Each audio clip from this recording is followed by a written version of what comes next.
So I am in beautiful Corona, California. It is nearly 7 o'clock a.m. I just disembarked off a metro train from Union Station, LA. I'm heading to pick up my new van.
This is Silvio, is what I call him.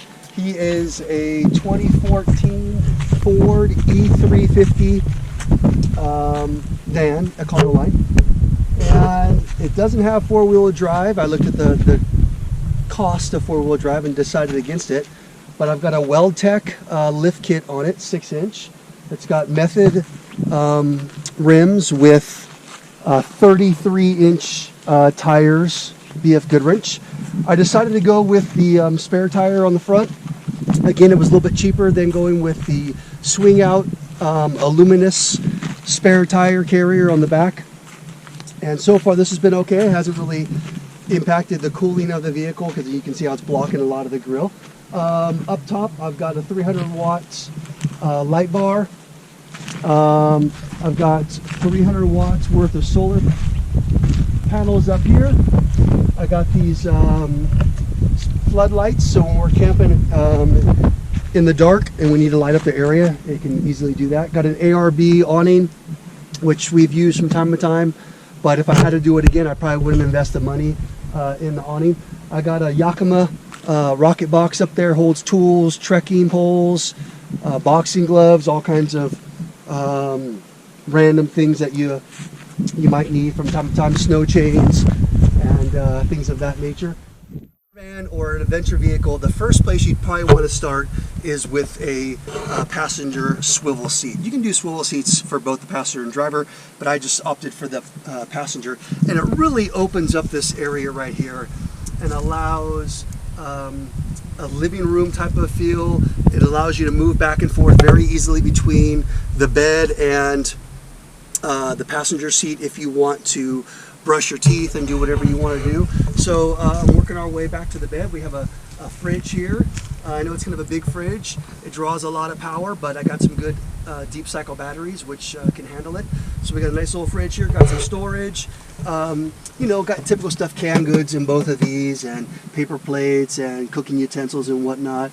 In here we got some butane and a few other things. I did this entire interior myself. Is it, you know, artisan quality? No. Does it serve the purpose? Yeah, I think it does a pretty good job. Up here I installed some wood ceiling, and I got some floodlights in here, and I'll turn those on for you. And the switch for the floodlights is right here. You can kind of see those. And in the back here, I don't know if you can see them,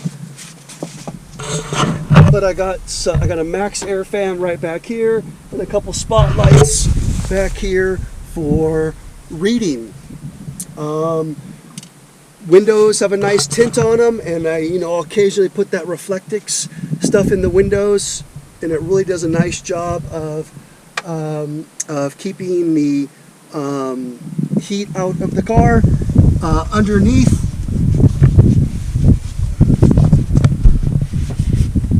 Underneath the bed, we got storage for containers here for clothing, and you got a few other things in there. You got I got an air compressor. I've got a chainsaw. I've got an axe. I've got a small little barbecue. There are the deep cycle batteries right there, and yeah, that pretty much nice little grill right here. Because again, if you're into doing some grilling and you're out dispersed camping or primitive camping, you're not going to have a fire grill like a typical campground. So we do a lot of dispersed camping, camping that's off the grid, and in a lot of cases there are no picnic tables, there are no fire rings, and so we have to kind of do everything on our own. And to make the job a little bit easier, I designed a couple little small workstations